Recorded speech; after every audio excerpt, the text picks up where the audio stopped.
γαλά και τα πεινά. Ήθελα να πω ένα μεγάλο ευχαριστώ στον κύριο Ρέμο.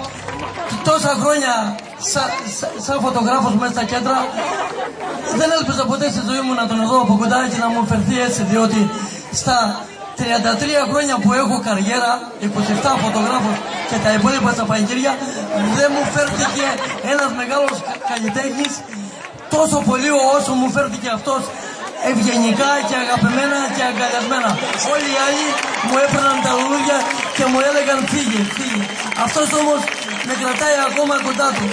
Αυτό είναι μεγάλη τιμή για μένα και τον χρόνο θα κάνω 10 πανηγύρια εδώ γύρω-γύρω. Ξέρετε ότι κάνω πανηγύρια, αλλά ένα βράδυ θα τον έχω αποκλειστικά για όλο το Αγρίνιο και το περιχώρον και θα είναι σχεδόν όλα δωρεάν. Το τονίζω. Σχεδόν. Όλα δωρεάν. Δωρεάν είπαμε. Αλλά τόνισες, είπες σχεδόν. Αλλά το σχεδόν αυτό πρέπει να βγουν και τα έξοδα του κυρίου Ρέμο.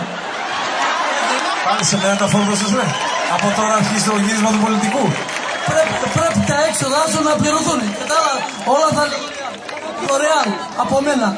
Δωρεάν. Εντάξει, και τα δικά μου θα είναι δωρεάν, οπότε ματσίσαμε. Αν τυχόν έρθεις δωρεάν για τα Αγρίνιο, έλα, θα σε χειροκροτήσουμε. Το πιάνω από τώρα Παρτίδης, γιατί όταν θα βγαίνει βουλευτής, να ξέρετε, δεν ούτε θα μας μιλάει, να ξέρετε. Θα μας μιλάς? Εγώ πάντα θα μιλάω και θα σε βοηθάω σε όλη μου τη ζωή. Και θέλω να σε κάνω κουμπάρο απόψε, να μου δώσει το χέρι. Καλό.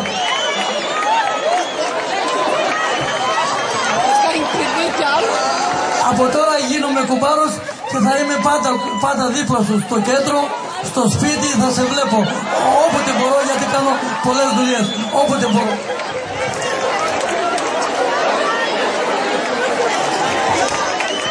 Μας θα λέει και τόσο καλά. Στο κέντρο το καταλαβαίνω, και στο σπίτι με τη φωτογραφική μηχανή.